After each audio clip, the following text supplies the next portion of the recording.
we can see where the problem is here. People need to get outside more and get natural light, and also cover up and block blue and green light after dark. And you'll see a lot of these, autoimmune and cardiovascular and neurological diseases decline very quickly. Welcome to the Expanded Podcast with your host, Lacey Phillips.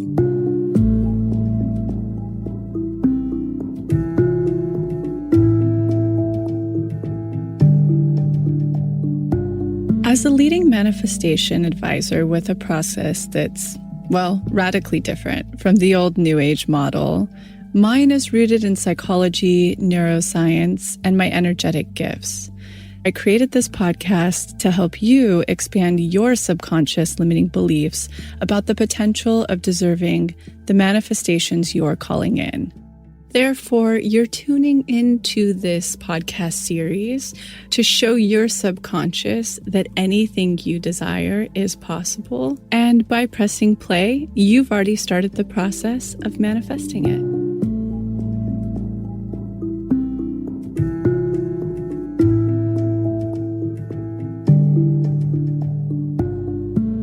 Today, the team and I head to New York for the New York leg of the speaking tour on Sunday. I'm totally flabbergasted by it because last I checked, it was almost sold out at 600 tickets, if it isn't already. I think we may have opened up a tiny bit more since the space allows, but I haven't been too in the loop because I have been pretty busy and I just like to be pretty in the moment for that stuff. I don't get too wrapped up in, the energetics. It's more about the message to send while I'm there. So I'm all packed and headed there. And one thing that I want to talk about, and I'll keep this rather short actually in the beginning, is that many of you know from following this podcast, I clearly have mediumship gifts and spirits are really attached to me. If you have no idea what I'm talking about, head back to the episode with Shaman Durek, the second episode we had with him, and it kind of lays it all out. I've had multiple episodes, with people telling me about those gifts and healers. And here is one thing that I'm developed in so far, I have to say, is that I always know when I have a lower vibrational spirit attached to me. And this has been happening for eons because I'll have bad dreams every single night, like vivid bad dreams. And at first I kind of chalk this up to Mercury in retrograde since I tend to have vivid, intense dreams then, but they're not always bad. It's only when a spirit is attached that they're always bad. And for cadence, I don't even know if that's a word that's applicable for this, but I see this in the Facebook group. And also I had, you guys know Jenna Zoe, my human design reader. Well, now she's like human design educator. She's not even doing readings anymore. But one time she got in touch not long ago, a couple months ago, and she was like, did I hear once that you said, if you have bad dreams all the time, a spirit might be attached? And she had been really experiencing this for, I think, a couple of months and traveling to like multiple continents. And, she used to only have this in Ireland, which I think is a tough astrogeography line for her. And I was like, oh my gosh, Jenna, I'm giving you and I literally have her in my phone as Shannon Ghostbuster, which is a dear friend in this industry's sister. And that's literally what she does. I call her and she clears them off me and everything stops. And so I had to do that last week. It finally hit a point where it was bad dreams every single night. Even my little dog, who's really a very light energy, Barley isn't. She's like a heavy Daria energy, but our other dog, Marigold, is very light and bright and probably a first timer around, honestly, in a body. And she was having like really intense puppy dreams all night. So I called her and I got those off me and back to normal. And, actually the night, because I was like, I got to call Shannon. And then I finally hit a breaking point one night that I got up to go to the bathroom to ping a house and lights were shutting on and off. What else happened? I'm so used to it. It's like a daze now. And I just got pissed. And I was like, tomorrow, you're out of here. So I just want to share that resource with anybody who might also be like, whoa, I have them every night too. And you can't quite put your finger on it. And you've tried a lot of things. This may be what's up for you. Just to let you know, I do have a healers page, which we'll link below. It's on To Be Magnetic's site.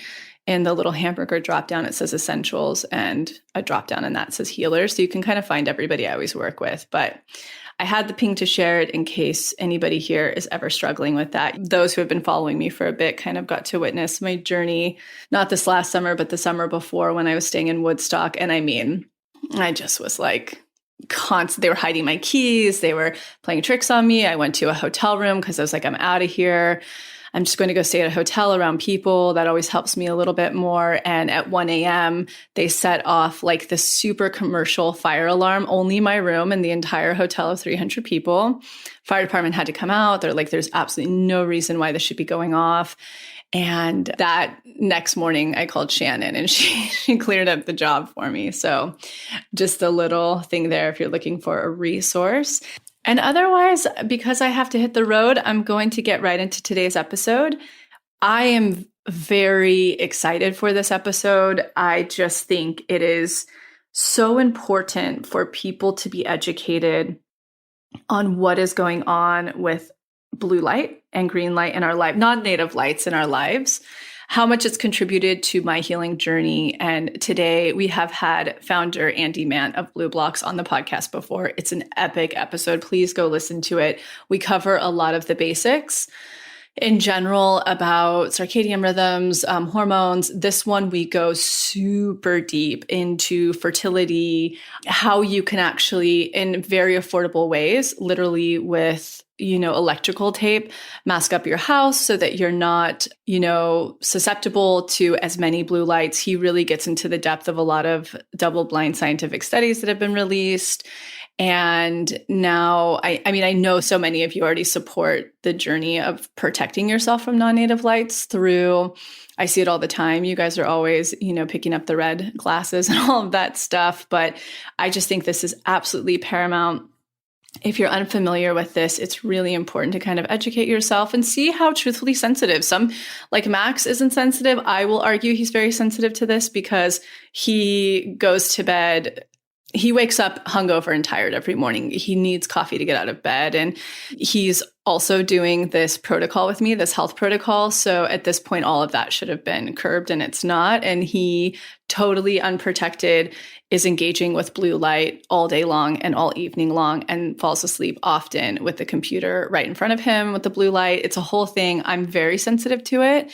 So we just get deep into biohacking it affordably, truthfully, how to do that. Little tips you can do, educating you on light pollution you might not even be aware of that's around in your house that you can easily remedy. And honestly, the real depth of this is that you get back onto your circadian rhythm. You really help your hormones. And here he goes super deep into the connection between low melatonin and disease, which is mind-blowing how connected that is. So this episode's really just about empowering yourself. I am obsessed with Andy. It's the only blue blocking light company that I support. There is a link below. If you are super inspired after this, you can put in the code magnetic, all caps, MAGNETIC, to get 15% off. And let's let the journey begin. It's deep.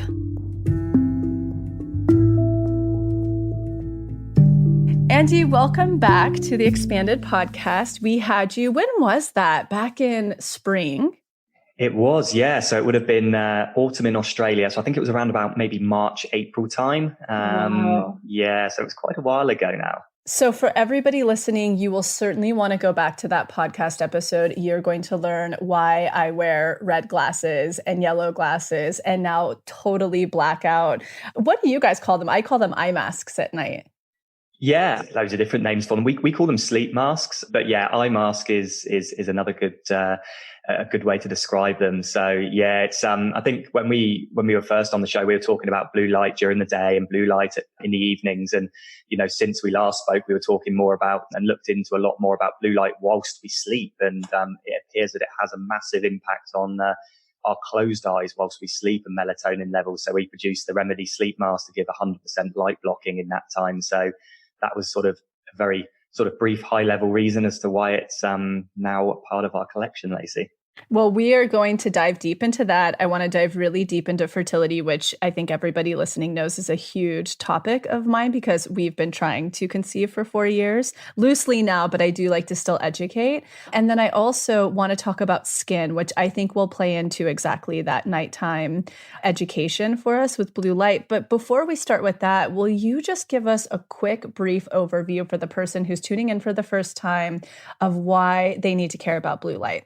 Yeah, I think that's a really fantastic place to start, a little bit of a recap on blue light. So for the first time listeners and maybe people that want a little bit of a refresher on blue light, there's two sources of blue light in our lives. And one of the sources is natural. So it comes from the sun.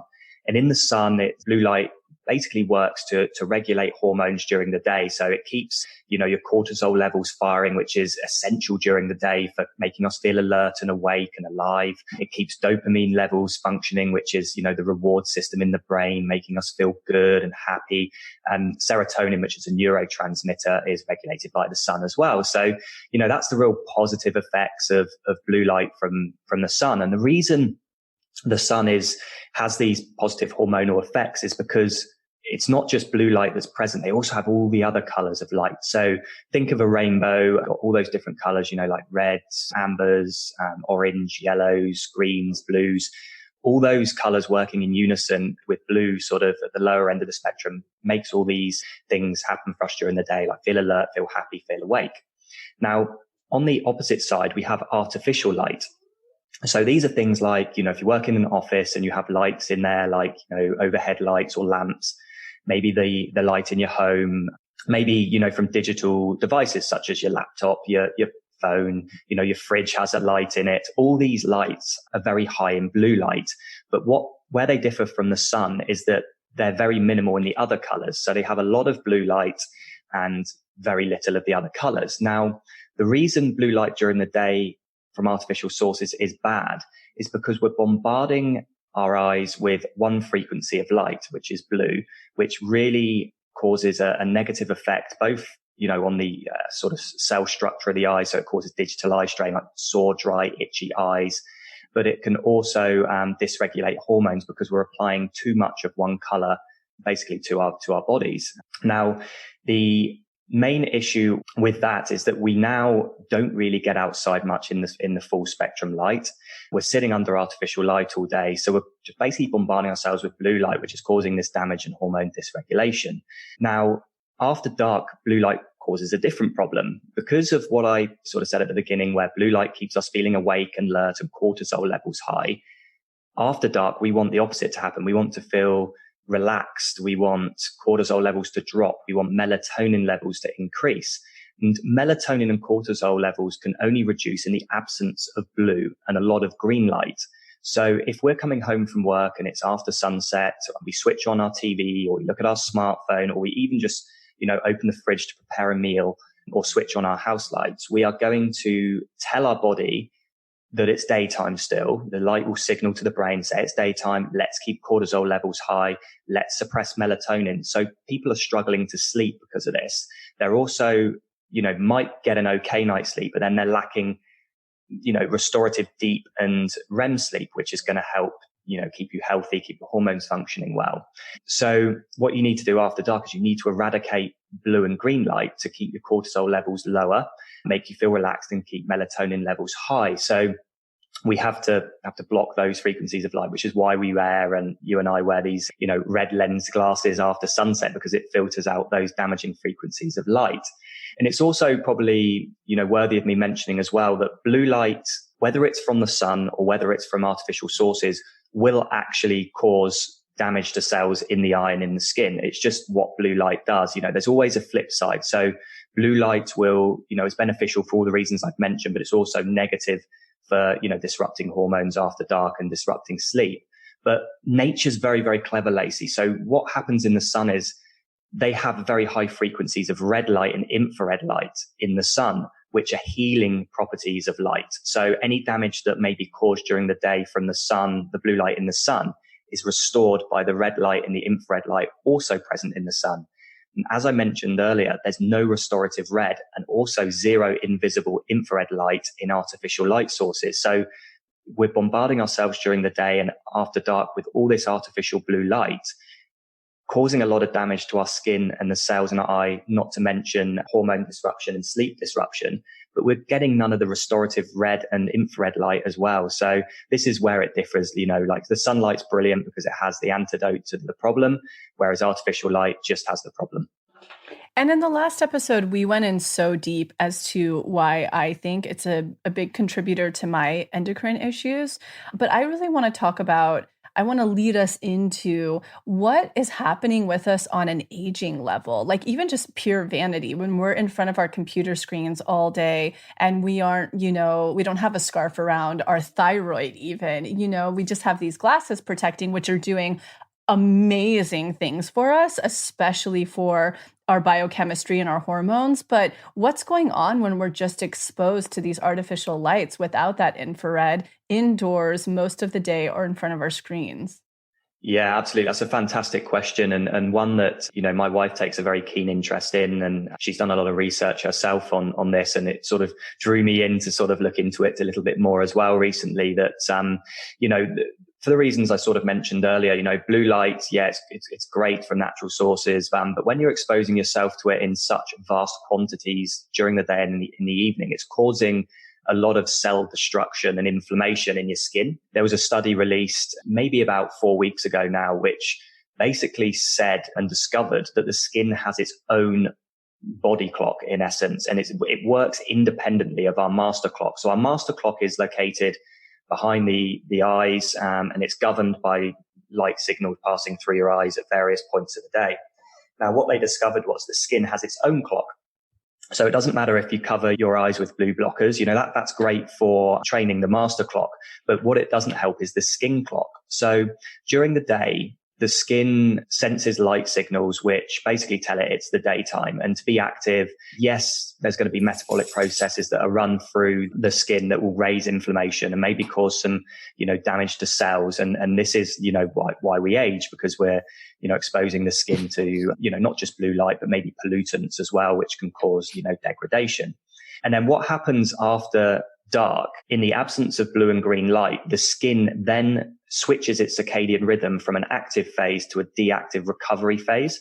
So the active phase is more like, just protecting us and making sure these metabolic processes run efficiently.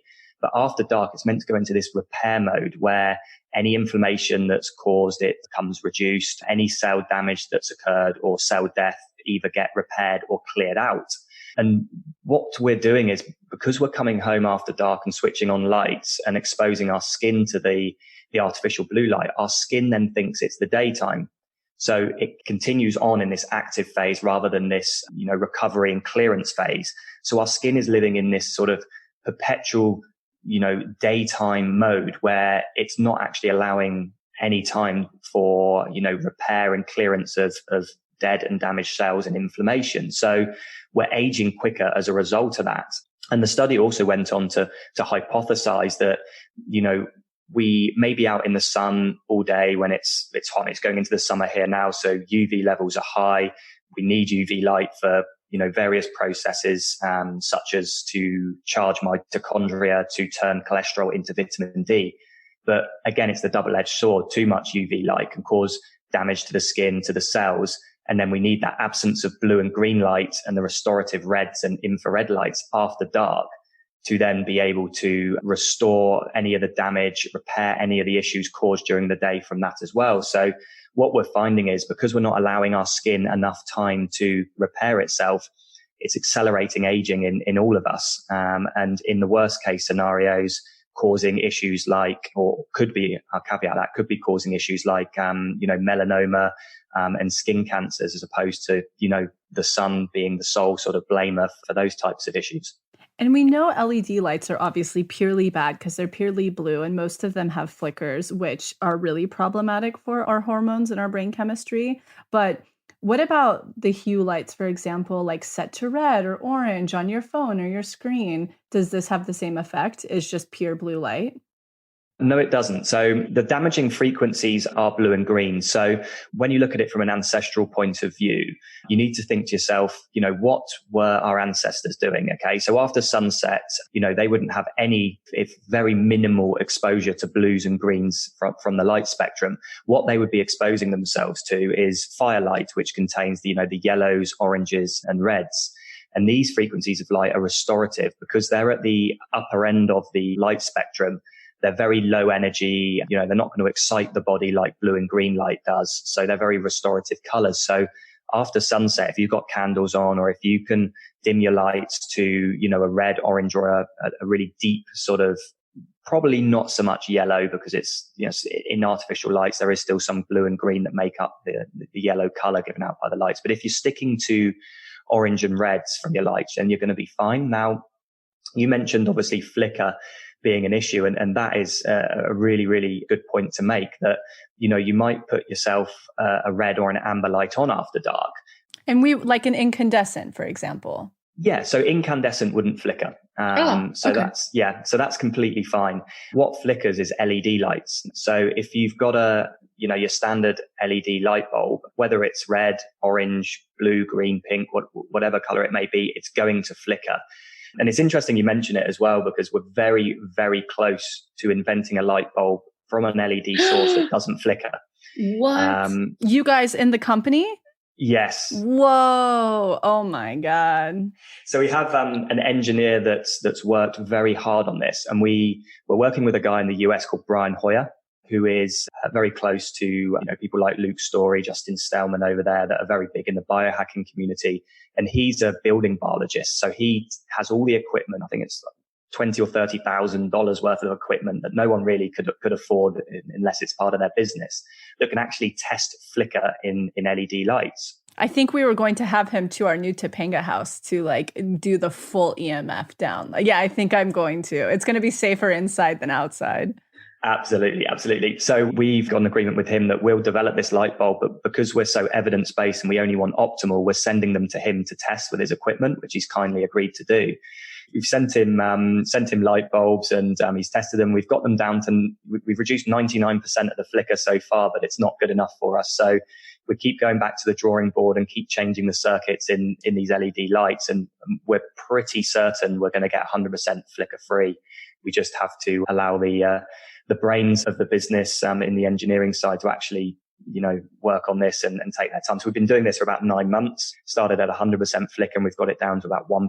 So we're getting there, Lacey, and it's definitely something that will be in our product line very soon as well. So, people can enjoy the benefits of LED lights and, how long they last, like 5,000 hours, as opposed to, buying the non-flicker incandescents that, when I use them here in Australia, I don't know what they're like in the US, but they literally last about a week, and then I'm replacing light bulbs all the time. So yeah, it will be good to have. But I guess going back to the flicker side of things, yes, it will just, it's so bad for the endocrine system. The high rapid flicker rate of LED lights, which has been implemented as a cost saving mechanism on energy efficiency by companies, is actually, when you film these lights in slow motion on your iPhone or something like that, you can actually see it pulsing. And it's that pulsing of that non-native EMF of light that can really, mess up your hormones just as badly as light exposure at the wrong times of day. It's one that we really need to be cognizant of. My TV recently was thrown out because I decided to video it in slow-mo, and I had a feeling it was flickering because I just I had my glasses on and still feel really fatigued after wearing them. And I tested the TV, and it was a joke how much it was flickering. It was just, even in slow-mo, the rapid amount of flicker that we were seeing was crazy. And we got rid of that, got a new TV in that, didn't flicker as much. I think it sort of reduced by a very, very huge portion. And just felt liberated and felt great afterwards. So yeah, that's something that people need to bear in mind, that, the flicker effect of your LED lights is going to have a massive impact on your hormones. And, the best thing to do in the interim is to seek out incandescent bulbs. Halogen is not too bad as well, although they can be quite bright.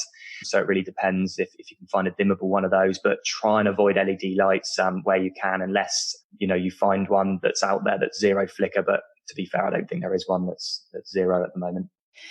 All right. So I want to continue on with that. That was a great point to leave off on. And I just want to backtrack because I know that we definitely mentioned this in the last podcast, but going back to the whole, like I always keep my phone on the red shade. I do, well, not all the time, like high noon, I let it be what it is. But Yes. so for any type of hacks, have you learned new ones or the best thing to have on your computer as an app or a program to at least shift some of that blue light? Yeah, absolutely. So there's two programs that are out there that are okay. None of them are perfect, but they're ones that can really help improve the amount of exposure to blue light, but also reduce the flicker down. So you've got two. So you've got something called Flux, which a lot of people use. It's a free app that you can install on your laptop or your computer, and it will reduce down blue light however you want to reduce it down. But what it doesn't reduce down is flicker. Now, this was why I always use Iris. So Iris is another downloadable software, and I think it's about maybe $10 or $20 for a lifetime subscription to this app. You download it, and it completely eliminates flicker from your computer screen, as well as reducing blue light. So, wow. It's really good. It's well worth looking at that. It's like a Bulgarian guy that invented it, and it's fantastic. And he's also got an app, if anyone has an Android, that can get that software on that as well. So yeah, I think it's if you have a Samsung or something like that, I think it's fine. It doesn't quite work for the iPhone. In terms of your phone, the best hack is a three-pronged approach. And it sounds like you're doing this at the moment, Lacey. So after dark, you want your iPhone screen to be pure red. There's a blog on our website that shows people how to do that. It's quite easy to do. I've only figured out how to do it for the iPhone, but I believe there may be some people that are working on trying to get it done for the Samsung, but I'm an iPhone guy, so I only really had a look at that. So that's basically a hack that eliminates 100% of all light coming from the phone except for red, which is perfect for after dark because it's, the healing properties of light, and it's not going to affect your skin or your thyroid or your circadian rhythms. During the morning and all the way through to noon, I have my phone on night shift mode. So night shift mode probably reduces blue light down by about 85%. There's a YouTube video I did testing it. So, as much as Apple have released this really cool sort of hack, it's really not good for night shift mode because there's still blue light coming out of it. So it's not good for after dark. But during the day, it's good because it takes out a lot of the damaging blue light that when we're holding our phone, close to our face, that's, a lot less blue light that could be damaging our thyroid. It could be aging our skin. So that's worth doing. I take it off night mode around about that solar noon time because that is the exact color temperature of what light comes out of our phone. So there's no reason really to have the night shift mode on there. And then I put night shift mode on probably again around about sort of 1:30 in the afternoon until it turns red again in the evening. So that's the best way to do hacks. And we'll have to reach out, just a note to, the editors to get those links from you because that'll be so helpful. Absolutely, because it's all so easy to do, which, once you've set it up, it's a click of a few buttons and away you go. And you can even set timers on for it to these apps to come on and off at specific times as well. So you don't have to manually do it all day, every day, which is really helpful. What's really important as well is you can do all these amazing hacks with technology. And, we're firm believers that technology is amazing. If we didn't have technology, I wouldn't be able to have this conversation with you right now. But, we need to just take these preventative measures against, the EMFs that are coming out of the laptop, the blue light that's coming out of the laptop, the flicker, etc., from, not just the laptop, but other sources. But we've also got to remember as well is that our body craves natural light. So, even if we can only get out at 3 points during the day, there's no excuse that people can't get out in the morning before work. If daylight savings is coming in and it's dark by the time you get to work, you can still, pop out when the sun's rising to go and see it. Which has the most red light. It does, yes. Infrared. Yes, and infrared, which is fantastic for building things called melanin in the skin. It's also great for entraining your circadian rhythm. So hormones produce when they're supposed to produce throughout the rest of the day. The serotonin that's produced is then later used in the evening to create melatonin. So, you might think to yourself, right, I can just wear BLUblox glasses after dark and I'm going to cure everything and be amazing. It's not the case. This is one very vital tool in a whole host of things that you need to be doing, like the hacks we've just spoken about flicker and your laptop. about being outside in the morning, watching that sunrise, solar noon to get, the specific light that's present during that day, and then sunset as well, because, it's worth sort of reiterating as well, like we spoke about on the first podcast that we recorded, is that light sends messages. So the sunlight isn't the same throughout the day. Every hour, the composition of invisible and visible frequencies changing. And it is those frequencies of light that pass through your eyes, which tells your body what time of day it is and what types of hormones to suppress and what type of hormones to secrete. And if we're not getting that light at various intervals during the day from the sun, we're just getting one message from artificial light throughout the day, which is it's solar noon. That's all it is. Our body just is perpetually living in a phase where it thinks it's solar noon all the time. So you're only going to get the hormones produced optimally at solar noon throughout the whole point of the day, which is ultimately cortisol. And when cortisol is kept elevated 24/7, which is what's happening in today's world, then this can contribute to, feelings of stress, anxiety, depression, low mood. You guys are going into winter now. And I mean, people can tell from my accent that I'm British, and I know all about seasonal affective disorder and how, darker days with not so much sunshine, more time spent indoors under blue light is causing an overload of cortisol, not enough dopamine being produced, which is a vicious cocktail to, really, cause resistance to cortisol, which is going to then, really damage, our feelings of well-being and happiness and make us feel really low and down and depressed, which, can be easily counterbalanced by, appropriate light hygiene techniques with artificial light, as we've discussed, by wearing blue light glasses that filter light during the day, wearing BLUblockers that are red lenses that block blue and green light after dark, but also getting outside, getting that natural light, which is going to send messages to the brain of like, oh, it's 8:23, or oh, it's 12:34, or oh, it's 6 p.m. These are the types of hormones I need to release. And it just completely balances the endocrine system. It's so crazy because I'm on this really specific protocol right now for fertility and my endocrine system, which has been bananas and already so effective. But I realized, because she's put me, both my nutritionist and my naturopath, on complete bed rest for 3 months minimum, because I have such low levels of cortisol and I burn so much adrenaline.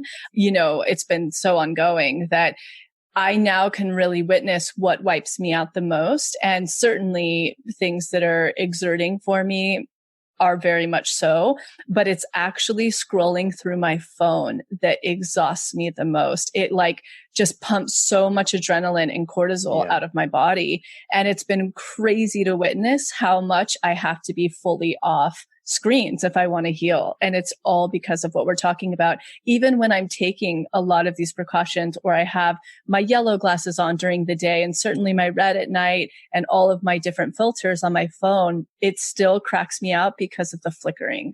It's so true. And the flickering is so bad. And it's eye-opening when you say that, you found that root cause of what's causing these issues. And I completely agree. And it's so happy that you've, found out that this, the scrolling through the phone that's causing the issues. And, it's really an interesting one. And I'm always, I started my research many, many years ago in the nutritional side of things. And when you look at, I guess, how nutrition can impact hormones. So for instance, if you become insulin resistant by eating a lot of, refined carbohydrates and sugar, for instance, your body then has a major issue producing insulin, which is the hormone that's needed to regulate, blood sugar levels.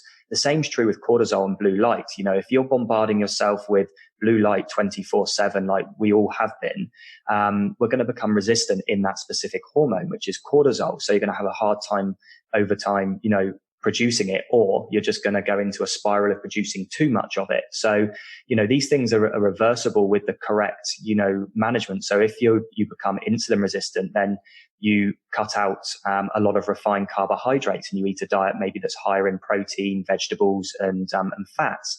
And that then fixes it and allows you to, regulate that specific hormone in insulin. And the same's true with blue light. You need to detox from the blue light in order to re-regulate the cortisol hormonal cycle and circadian rhythm.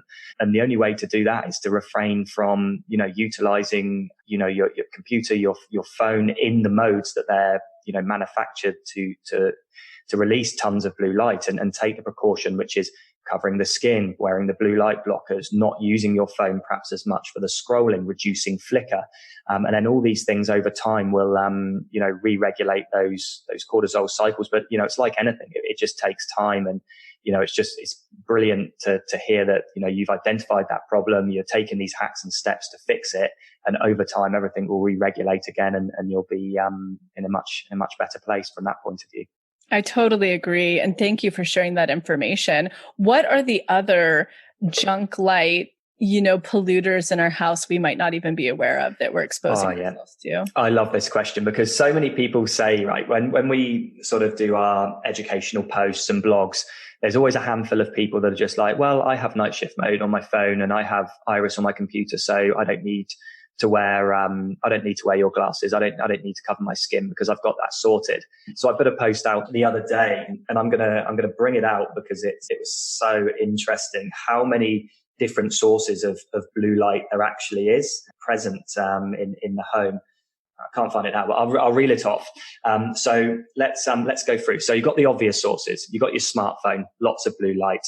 You've got your laptop or your desktop computer, lots of blue light. You've got your TV. That's another major source. Your house lights. If they're LED, right? If they're LED, yes, absolutely. But there still is a portion of blue light present in incandescent as well.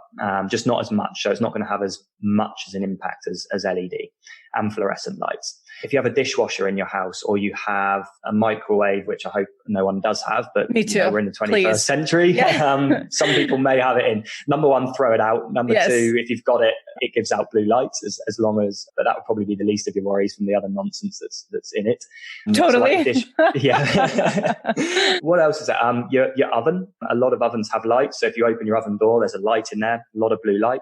Your fridge and freezer are the worst offenders because the light in there is a very high intensity LED light. And, the skeptics amongst us would say that, putting blue light or putting an LED light source in a fridge, which raises dopamine levels, is quite a clever thing to do. I'm not pointing at, LG or Samsung for any for sort of, for marketing here, but you've got to be mindful of that. I know some really clever biohackers have taken out their fridge light and taken it into their hardware store and said, have you got a red light version of this? Which they do. And then they've got red light in their fridge, which was really clever. Other sources of light is a lot of us have like home security. So like, burglar alarms and things like that. Those normally pulse out green light, which is very damaging to our hormones after dark. Also, your MacBook charger. Yeah, your MacBook. Yeah, absolutely. Your MacBook charger. Or if you have the old one. Yes. Yeah. So if you've got internet in your house, which obviously everyone will these days, if you look at I call it a router, but I guess you guys call it a router in your house, that normally, mine flashes green light. So I have black tape over it. So I just get like electrical tape and cover the little LEDs that are on it. And then you've got some other sources outside the home as well that can shine through your window. So maybe you've got a swimming pool and there's lights in that, or maybe the neighbor's got one. Maybe there's street lamps. Maybe there's car headlights that people driving past are shining in through your window. Maybe the neighbors have kept their lights on or have a security light that flicks on every now and again throughout the evening.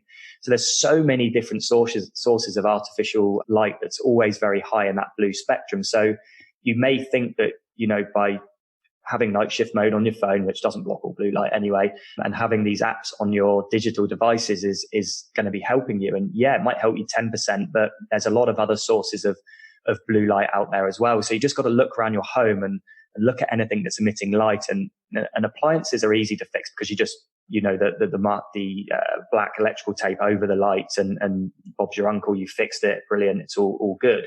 But, the TV is a huge source as well. And it's worthy of me saying here that because light sends messages to your brain to tell the time of the day, it doesn't matter if the blue light is, just 1% of that blue light or 100% of that blue light.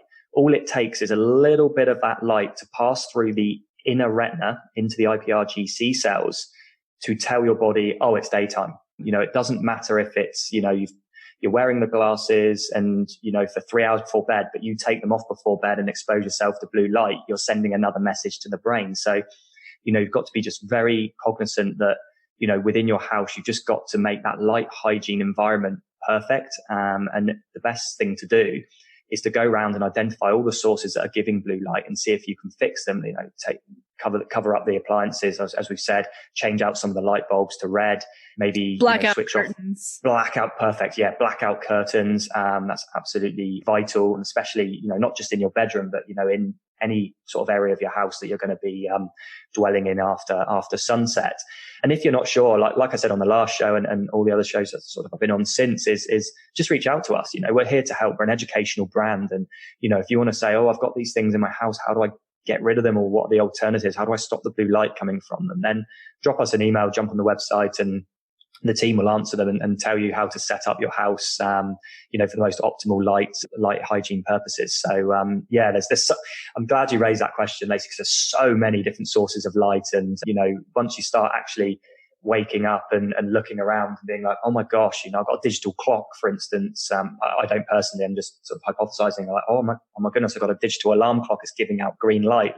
Get that out of the bedroom, get that out of your house. And there's so many alternatives that you can do. But yeah, people need to go around with a notebook and pen and start sort of writing down what's emitting artificial light from their house. And they'd be very, very surprised and shocked. I love that. It's so important. I mean, even at the house, the Forest Retreat House, we talked about this on the last episode, but we purposely put out blackout shades, even though you're in the pure forest, in every room, incandescent lighting.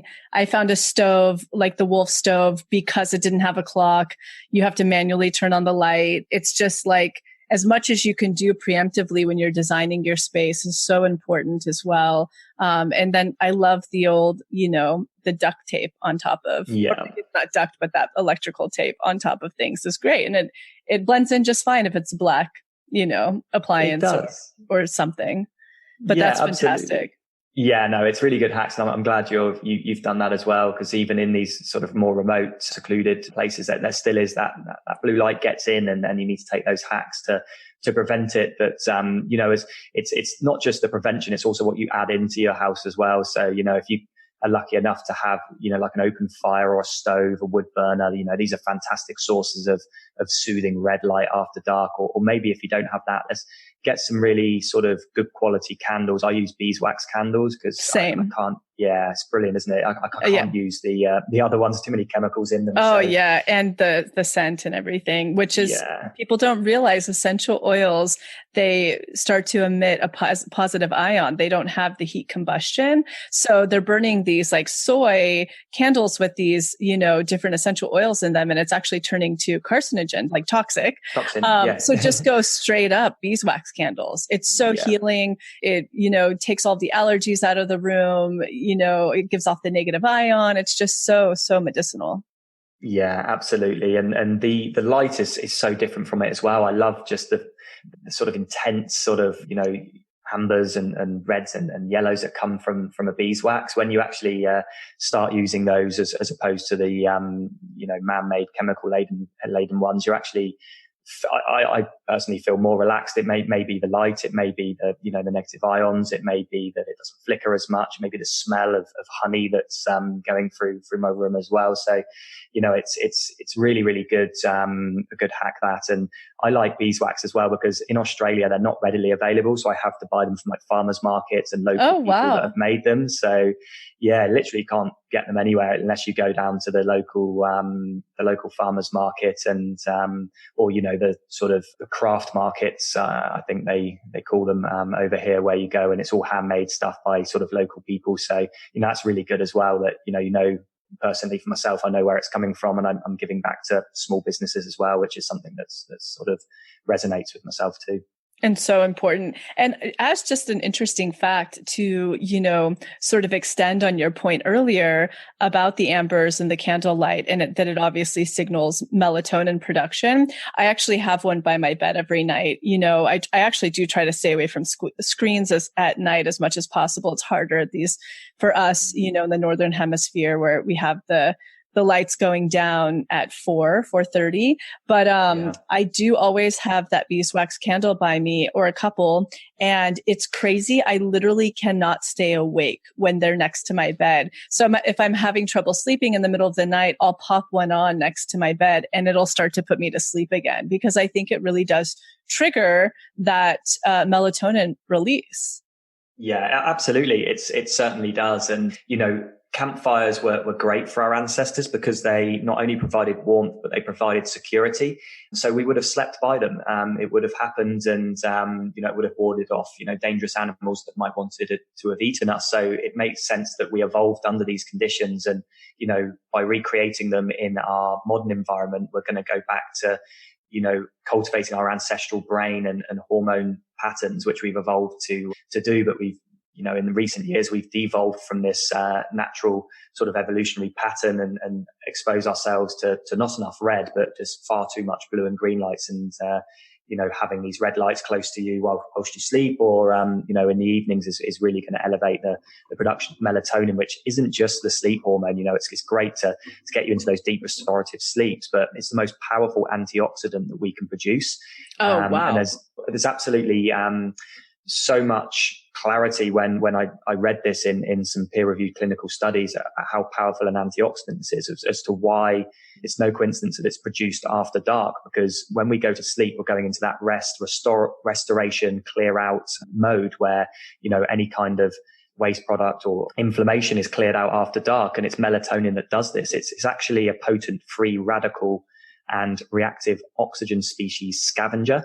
So the way it works when we sleep is it goes through the body, cleaning up any damage or inflammation during the day that's come from maybe pollutants, maybe it's come from blue light, maybe it's come from just general metabolic processes, which can, cause some degree of inflammation, and maybe it's come from some bad food we've eaten, etc. So melatonin is vitally important as an antioxidant. And the more of it we can produce by blocking blue and green light after dark and blue light proofing our homes and managing it during the day, the more we produce, the healthier we're going to be, and the sort of more disease free we're going to be. When you actually look at melatonin in the clinical studies and peer-reviewed academic literature, people that have pretty much any disease that isn't, like the passable from person to person.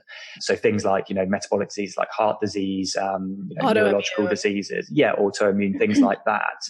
They all have two things in common. They have low vitamin D levels and low melatonin levels. Every single study shows this, literally every single one. So it's people that aren't getting enough sunlight and getting too much blue light exposure, because not enough sunlight equals low vitamin D, and and too much blue light means low melatonin levels. So, we can see where the problem is here. People need to get outside more and get natural light, and also cover up and block blue and green light after dark. And you'll see a lot of these, autoimmune and cardiovascular and neurological diseases decline very quickly.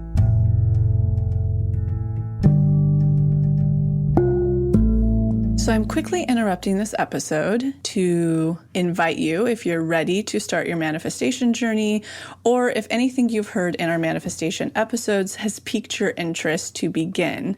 We have a la carte workshops in everything from the basics bundle, which is what we recommend to everyone who starts. It's the formula that actually teaches you how to manifest, unblocked inner child, and unblocked shadow. We also have a la carte workshops on love and money. But the real gem is the Pathway membership, because it encompasses every single workshop we have. It's a year-long membership with full access to the few a la carte offerings we have, and exclusive workshops not available anywhere else, such as the daily practice, which is what everybody in the Pathway uses, hopefully at least 3 times a week to daily, in order to truly create the new neural pathways that one needs in order to manifest, and houses the library of our deep imaginings, which is our unique hypnosis process that allows you to get into your subconscious and overwrite those old neural pathways, creating the new ones.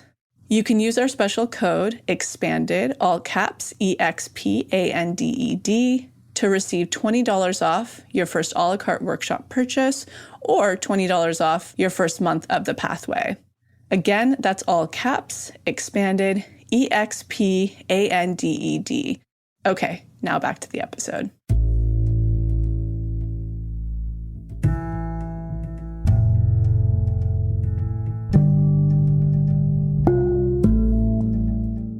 Another interesting thing, and this is a total tangent, but ancestrally as well, people don't realize, I think, that especially infrared light, right? That's one of the most healing lights we can have access to. And I think waves, is that what I call it? Essentially, people don't realize that it's an invisible spectrum. It like basically sets into rocks and the earth because it's heating up throughout the day. And then in the evening, we would be on those, we'd be barefoot or we'd be sleeping. And that's where we would get that natural infrared that's healing our body in the evenings along with the campfire.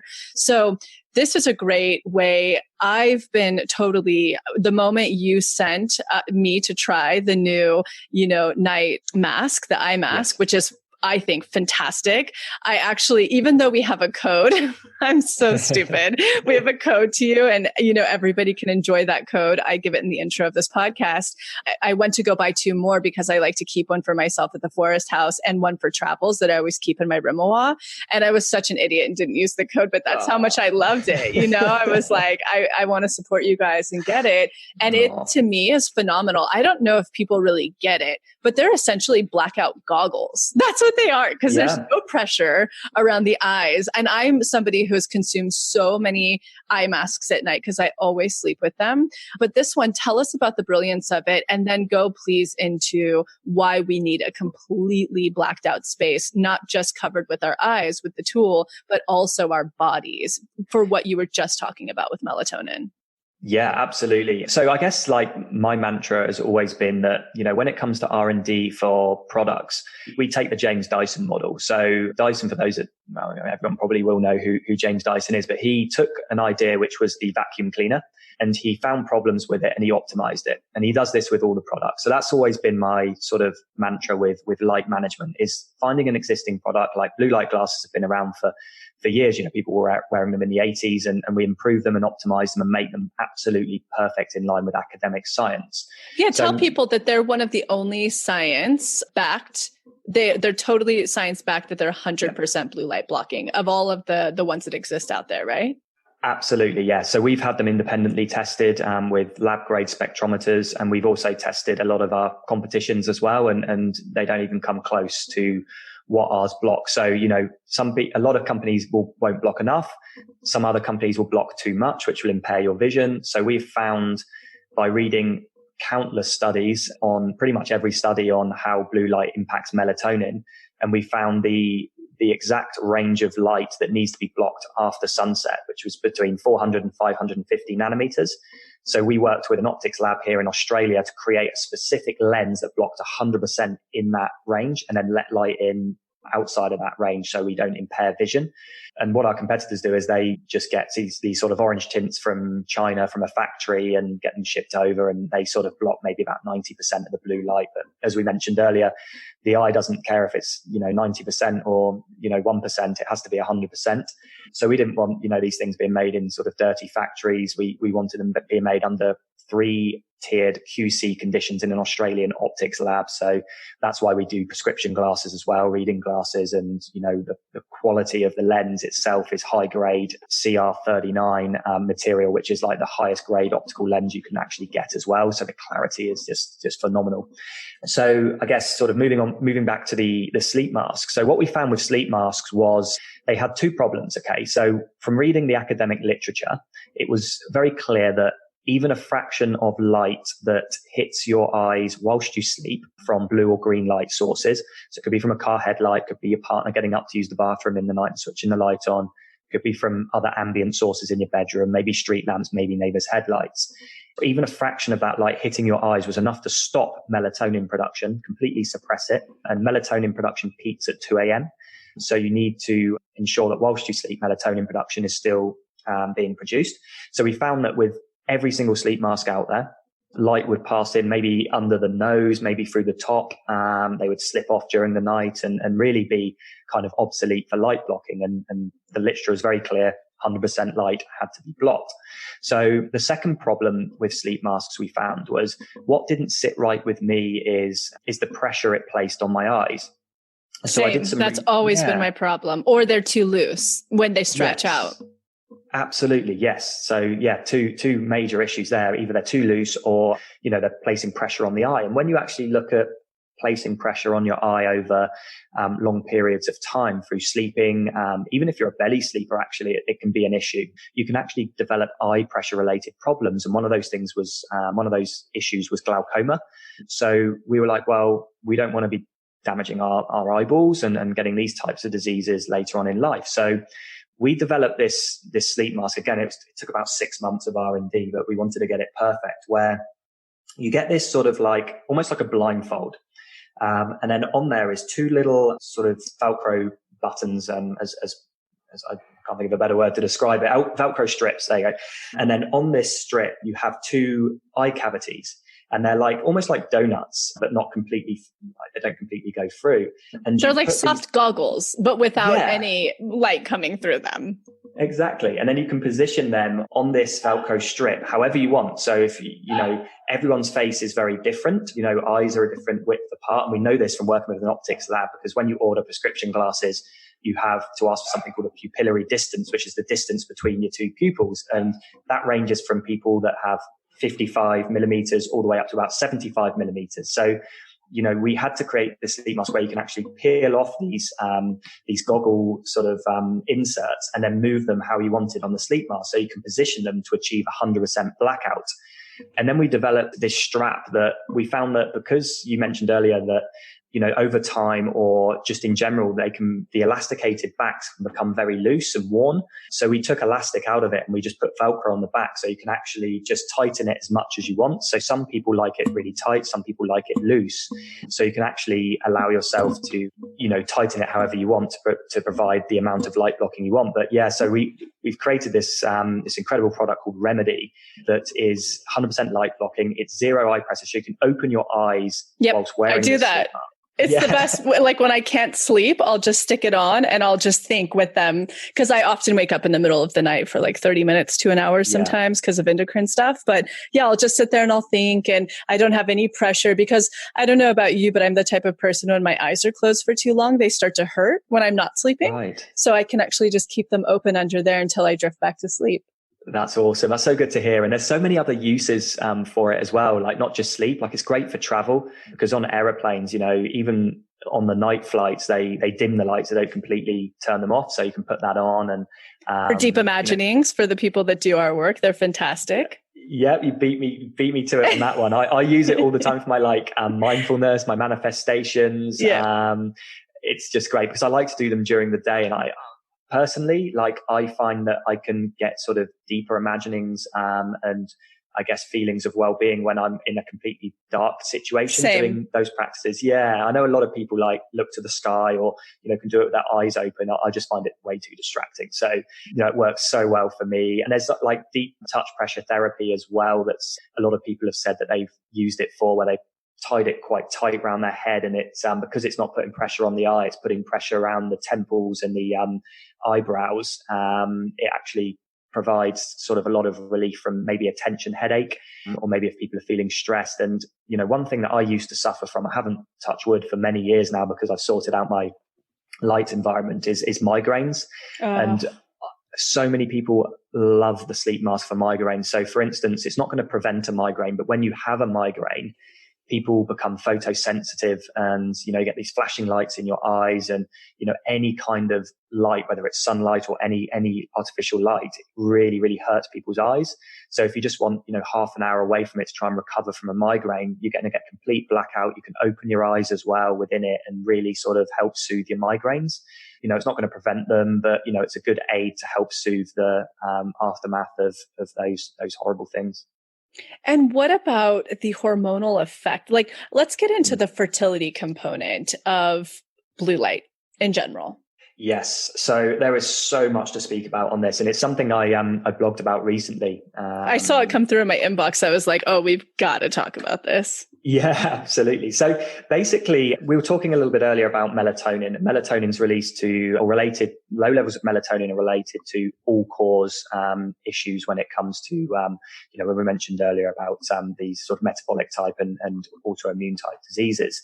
And it actually has been shown in several studies that low melatonin levels are also linked to infertility. So there's about sort of 6 million American women currently that have difficulty getting pregnant and struggle with their infertility. When you actually look at the literature, circadian rhythms and clock gene expression are basically involved in successful reproductive cycles, pregnancy, mating, menstrual cycles, etc. Alterations or disruptions of those biological rhythms are linked to really severe disruptions in reproductive function. So these impairments can include things like, altered hormone secretion patterns, reduced conception rates, but also increased miscarriage rates as well. But what's really interesting is it's not just melatonin and having a disrupted melatonin circadian rhythm and secretion pattern, but there's also a few other hormones that come into play as well that all run on light dark cycles and circadian rhythms. Now, one of them is estrogen. So it plays a huge role in the reproductive systems of women, as we know, and it actually has been shown in clinical studies, estrogen, to modify clock genes in the reproductive system. So what this means is if your estrogen levels become too high, which I am, I'm overestrogenic, right, or too low, or run on a mismatched circadian oscillation, they will impact the clock genes in the reproductive system. Now, what this can lead to is issues such as PCOS, so your polycystic ovary syndromes, which is one of the leading causes of infertility in women as well. So, you've got to look at, how to regulate, I guess, not just melatonin, but estrogen. If it's too high, you need to be taking sort of natural ways to reduce that. I mean, I'm not a naturopath or a doctor, so I couldn't really comment on, I guess, how to lower that or how to increase that. But definitely if you're on the low or the high side, that could be contributing to, the struggles with pregnancy. Going back to the PCOS issue, there's another hormone called prolactin, which is basically the hormone that's utilized in the production of breast milk. And this can actually influence fertility as well in women. And I can link this blog as well, by the way, guys, after the show and in the show notes that has all the studies that we'd love that I'm talking about. So it's not just me sort of just going off on a tangent. It's all backed up by clinical studies. So prolactin influences fertility in women. So basically, if their clock genes are disrupted, they can again increase that risk of the PCOS, and also disrupt normal ovulation. So you can have like irregular ovulation if prolactin's messed up. Now, it's really interesting because prolactin, as with most other hormones linked with the reproductive health, so estrogen being one of them, melatonin, they're secreted at higher levels after dark and during sleep, and is actually suppressed by inadequate sleep. So what causes inadequate sleep is that exposure to blue and green light after dark, and which, suppresses these types of hormones. Another interesting study that came out as well, it was quite a while ago, was on menstruation, and disrupted circadian rhythms actually disrupt menstruation. So they did this study where they took general sort of women from the population that worked, the standard 9 to 5 job, and they compared them with female shift workers. And what they found was the shift workers had a much higher rate of menstrual irregularity and also longer menstrual cycles as well. So, if you're working shift work, so say you're working as a nurse, which is a beautiful job to be doing, but you're working night shifts, or maybe as a firewoman or something like that, you're actually going to leave yourself susceptible to irregular periods, menstrual cycles. And it's also not just women that have this issue as well. There's actually a major issue with men as well. I've talked a little bit about the female hormones and how they're disrupted by, poor sleep, blue and green light after dark. But, it takes two to tango, I think the saying goes. And, you've got to look at male fertility as well. So again, the studies are showing that, as with women, melatonin is the major controller of reproductive hormones in men. If you have low levels of melatonin brought about by exposure to blue and green light after dark, you're going to have lower levels of sex hormones in males. And what the literature was suggesting, that disrupted circadian rhythms in men have been shown to increase both sperm quality and quantity. So there was a really interesting study that showed that men that slept too much or not enough, so people that sleep too much or not enough is a sign of a disrupted circadian rhythm, were 42% less likely to conceive with their partner. So if you've got, a partner that's, sleeping too much or not sleeping much, complaining about their sleep, then that could be a major cause into maybe any conception issues that you may be facing. There is also a lot of studies out there on testosterone. So testosterone is obviously the main sex hormone, as estrogen is in women, but testosterone for men. So low levels of testosterone has always been shown to produce lower sperm counts. That's sort of a given. I think a lot of people would understand that. But the two biggest factors that impact testosterone production in men is chronic stress, which is your disrupted cortisol clock, as we've mentioned earlier.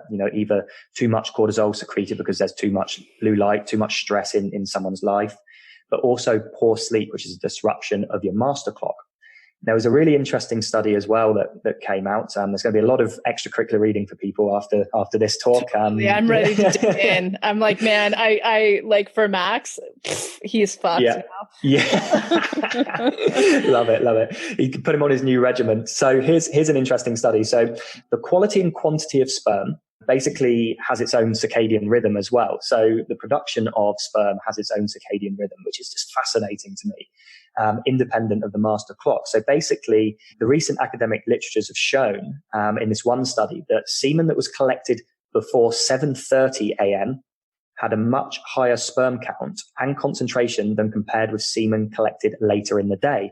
So the best time to try and conceive is going to be the morning time upon wakening. And a lot of... I've just read that for men. Yeah. It's incredible, because I would assume at nighttime, melatonin's highest at nighttime. That would be the time to try and reproduce. But actually, it's the morning for men. It's that early morning upon wakening. 7:30 is probably, daylight savings aside, the time of day that the sun would be coming up. So, I think that's probably the time to try. If people are just maybe trying in the evenings or other times during the day, maybe just try and switch it to the mornings. And this was fascinating as well. And you've probably read this in the blog I wrote as well, that seasons have an effect on quality and quantity of sperm in humans as well. And it shows that sperm count actually increases dramatically during the spring and then starts to decline during the summer. And again, makes complete sense because, spring is that sort of season of rebirth, and all the birds and the bees are all the lambing giving season. Birth and the lambs. Yeah. So it makes complete sense that, if you're going to probably have a better chance of conception, around the springtime, and so morning time in the spring is the time to do it. There's also one other thing that's actually impacting fertility in men. And that is something that I didn't realize until I wrote this blog and was reading through the clinical studies. There's something that's produced in men called anti-sperm antibody. So it's called ASA. So what this does is it's just this counterproductive hormone that's sort of secreted that actually destroys sperm in men, which is really, really bizarre. But what a recent study found was that men who fall asleep past midnight had a much higher anti-sperm antibody ASA level than those who went to bed between 10 and midnight. So the people that are going to bed earlier are going to have less of this sort of sperm destroying antibody in their systems. So they're going to have obviously higher sperm counts and better conception rates. And the group that went to sleep post midnight also recorded lower sperm counts and lower rates of sperm survival than the group that went early to bed.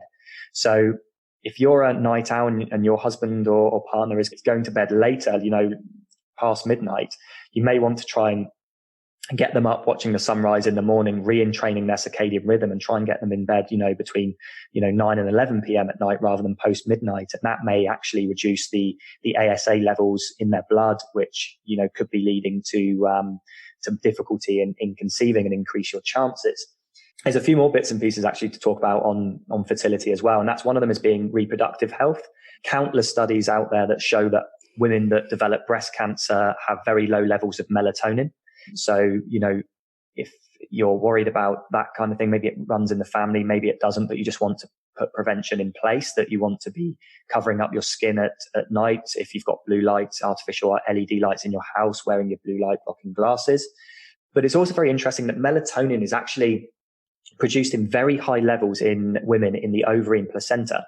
And the reason it's produced in very high quantities in those regions is that the cellular damage and oxidative stress in those regions is always very high in women. And as we mentioned earlier, melatonin is a potent antioxidant. So it makes sense that it's produced in high quantities in those regions. So if you're exposing yourself to blue and green light after dark on your skin or through your eyes, your melatonin levels are going to be reduced. And the placenta in particular is actually very susceptible to free radical generation. So melatonin secreted at that junction is going to actually repair and scavenge those free radicals. So if you're exposing yourself to too much artificial light after dark, you're going to have less melatonin and more susceptibility in that sort of ovary and placenta area to develop, reproductive health issues and even, issues that maybe don't impact reproduction, but could impact the health of the woman. So there's actually, yes, so much out there in terms of reproductive health. In men, there isn't so much in terms of the studies that are out there that suggest that, light has a major issue with men when it comes to reproductive health for the individual. But there was one study that I managed to unearth that showed that low duration of sleep, so a disruptive sleep cycle and circadian rhythm, this was in 2017, showed a massive increased rate of developing prostate cancer in men. So again, lower levels of melatonin are associated with prostate cancer in men. Poor sleep is also associated with this. So, you need to make sure that, you're producing as much melatonin, whether you're male or female, after dark. I think we can conclude from that. And pregnancy and birth is really interesting as well, that the majority of births happen at around midnight to 2 a.m. And that's when melatonin levels are at their highest, as we mentioned earlier. And the studies have shown that for a baby or for delivery of a baby to be promoted, melatonin has to be present and it has to be synergized and mixed with something called oxytocin. And this is why the majority of births happen at night, because melatonin levels are at the highest. So, another reason why you want to be keeping your melatonin levels high is to, deliver your baby at the most appropriate time, which is at night as well. And, we mentioned skin a few times as well. And I'll go on to speak about that, I think separately after this, after I've just finalized this last point. There was an amazing study that came out 8 weeks ago. And it was on breast milk. So this is like you've had delivery of your baby, and you're now, nurturing that child. Now, they did this clinical study that showed that what they wanted to do was they wanted to pump breast milk at different times of the day. And they wanted to test the hormone composition of each of the breast milks that was pumped at different times of the day. So for the ease of this conversation, the breast milk that was pumped during the day from the mother was very high in cortisol. Now, that is great to feed the baby during the day because it keeps them alert and awake, much like a proper functioning circadian rhythm in the woman would be doing. But when they looked at the breast milk that was secreted after sunset, there was no cortisol in it, and it was very high in something called tryptophan and melatonin. And what this had in terms of implication for the baby was, because a baby isn't born with a circadian rhythm, it has to develop a circadian rhythm. They are suggesting that milk from the mother acts as chrononutrition. It acts as giving the baby signals as to when it should sleep and when it should be awake in order to create a optimal functioning circadian rhythm.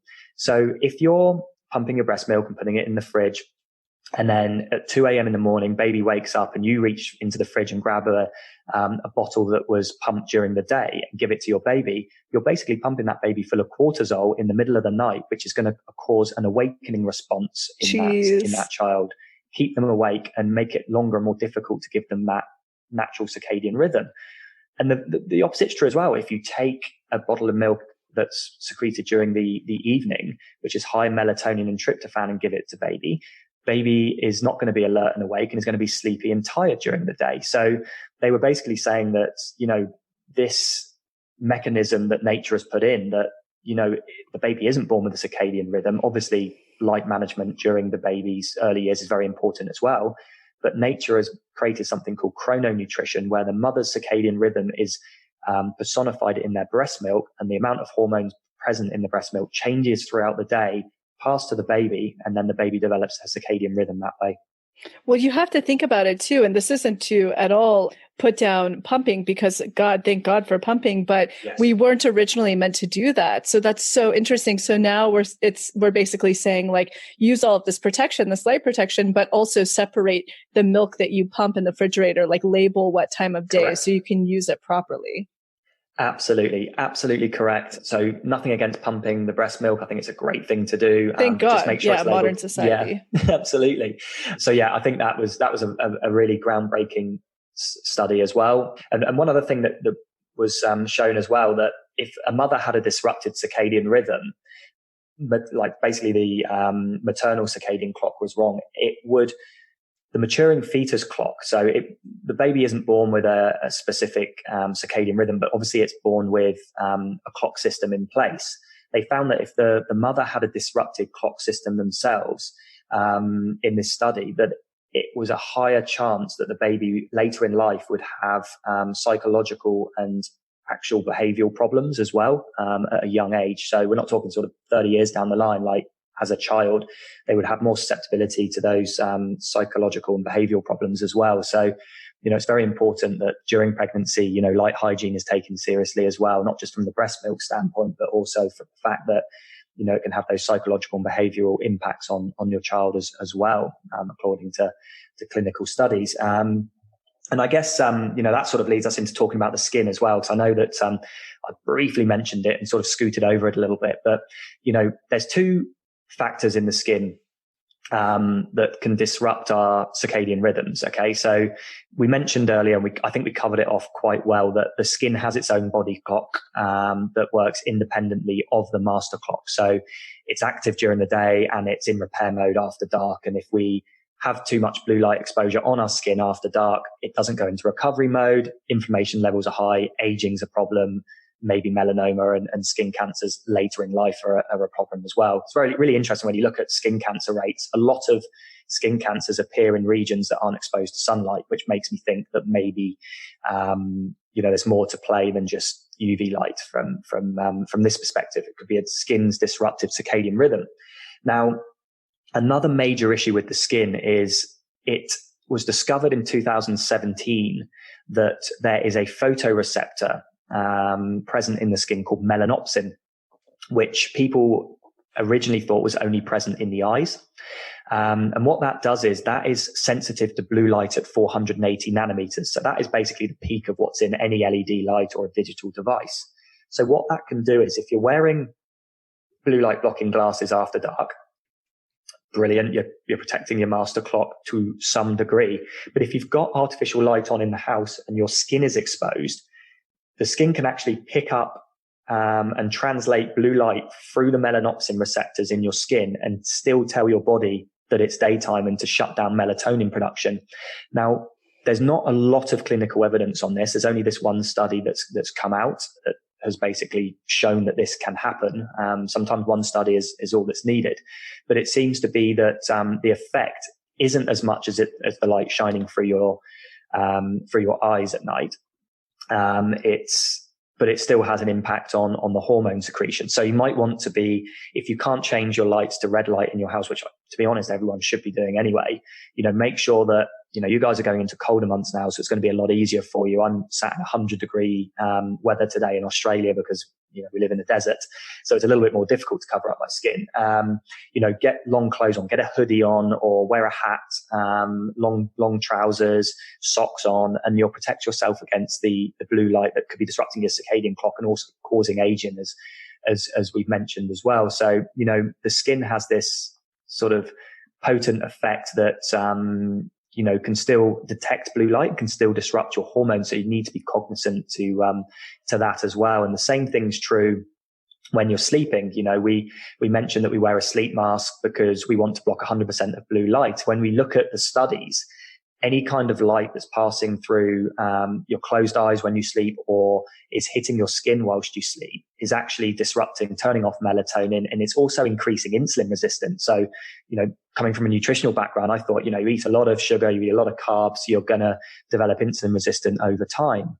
But, when you actually look at some of the studies out there, just one night of having blue light hit your skin whilst you sleep, so from a car headlight, neighbor's street light, etc., can actually increase insulin resistance by about 50% in a normal healthy person. So you may be eating a healthy diet or what you perceive to be a healthy diet, but you're causing insulin resistance by exposing yourself to too much artificial blue light, and that impact of the light hitting your skin and disrupting the insulin clock as well. So light has so much more to answer for than a lot of people that are heavily into nutrition give it credit for.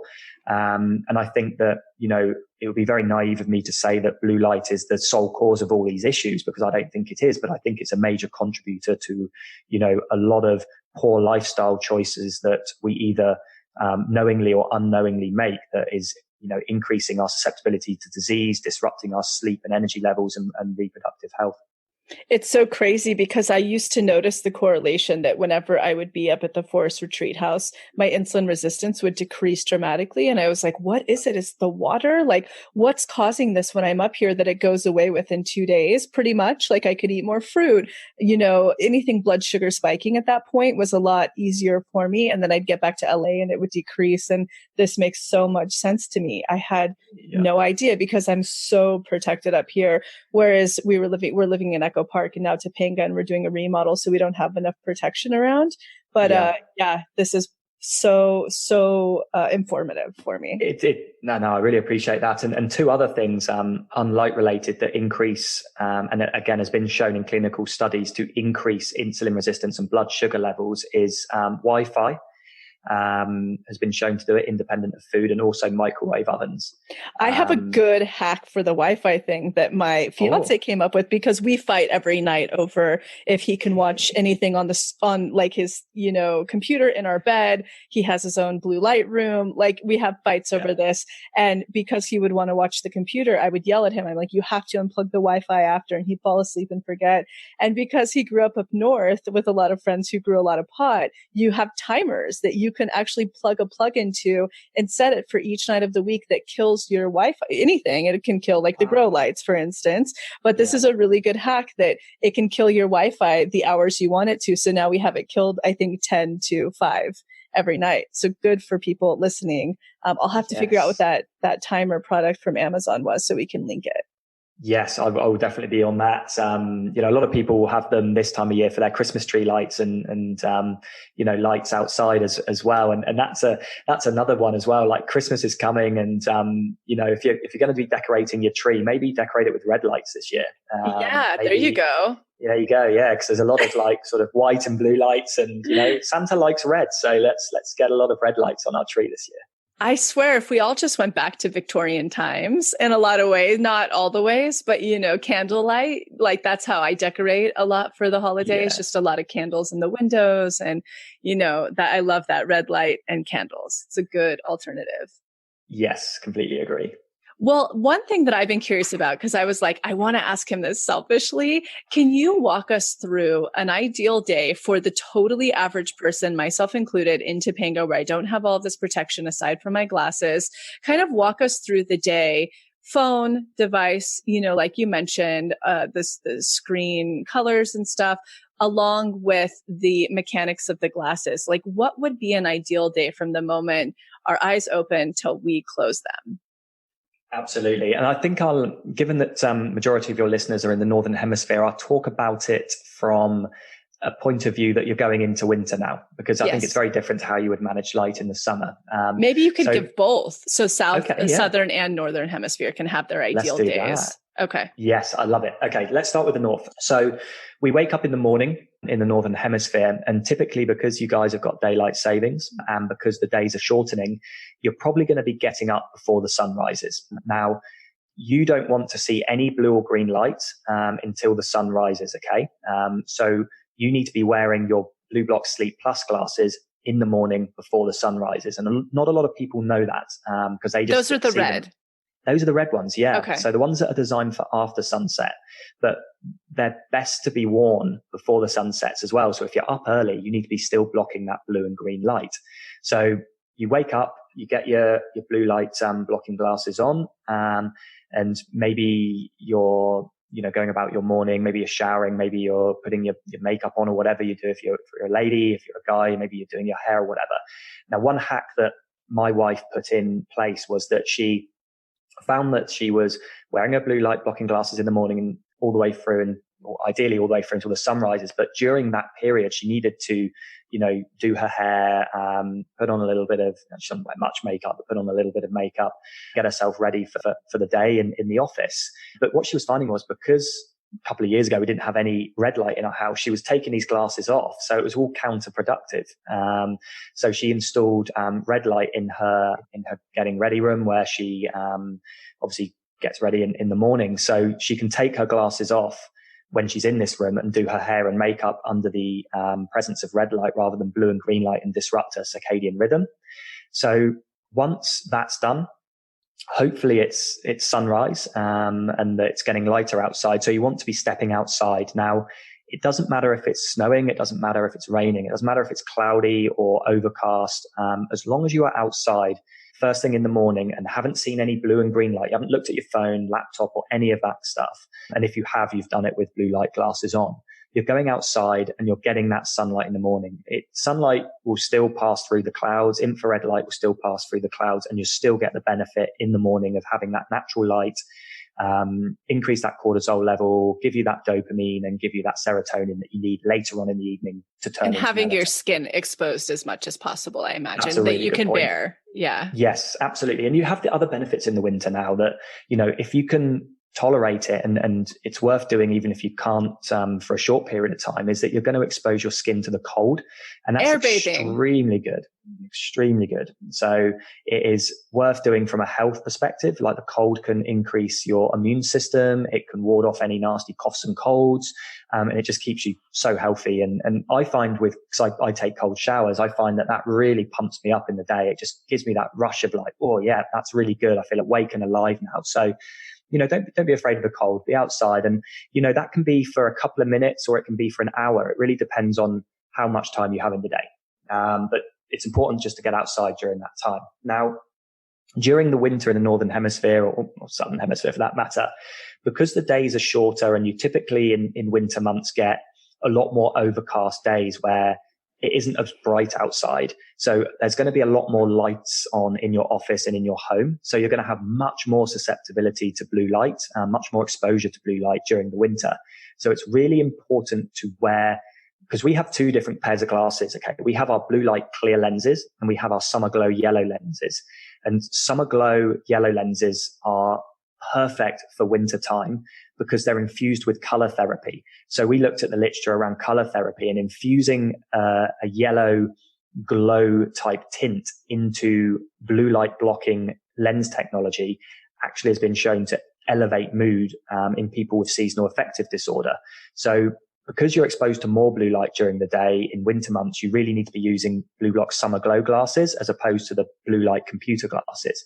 The summer glow glasses are in essence very similar to blue light. They just have color therapy in, and they block a little bit more blue light than the clear glasses, which are great for the summer months, great for the well naturally lit office environment where you're using digital devices.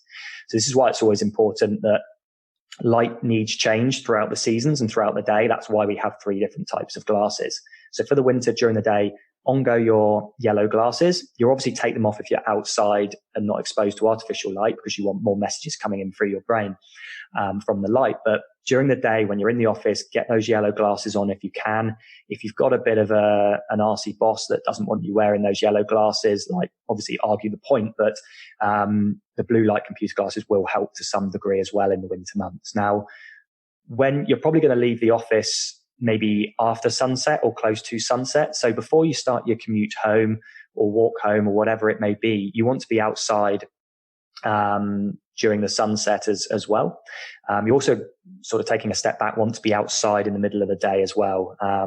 Just again, if you've got your lunch break, go out, eat your lunch outside, or at least just walk outside for 5 minutes to get new messages to the brain to tell you what time of the day it is and keep the circadian rhythm healthy. Now, during this time as well, your phone's on night shift mode. During the middle of the day, it's not on night shift mode. Now, when the sun sets, you then want to get your red Sleep Plus glasses back on.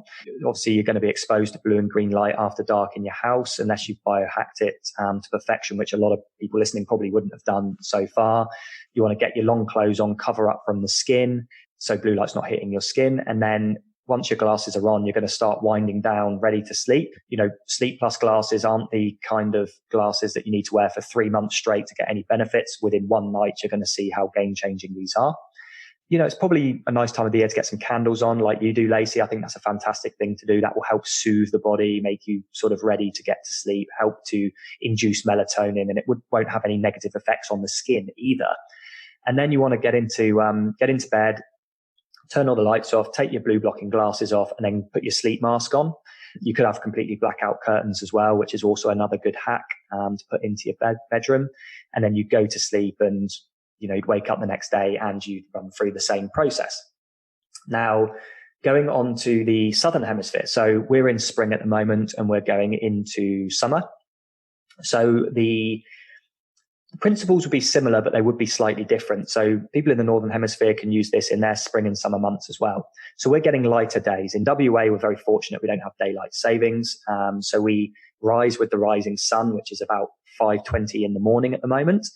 We go outside, my wife and I, and we watch the sunrise. Typically, I'm just in shorts. My wife will be in her bikini because it's we sit out the front, so we'd love to sit out there naked, but we'd probably be arrested. Totally. We're on a busy street, so people will be like, who are those weirdos? But we sit out there we're lucky enough that obviously we run our own business, so we can sort of take the time we need to be out there. But anywhere between sort of 5-10 minutes all the way up to, as long as you want to be out there in the morning. Now, the morning sunlight in the spring and the summer, as well as the winter as well, is amazing because not only is it entraining your circadian rhythm to produce hormones optimally, it's also producing something called melanin in the skin.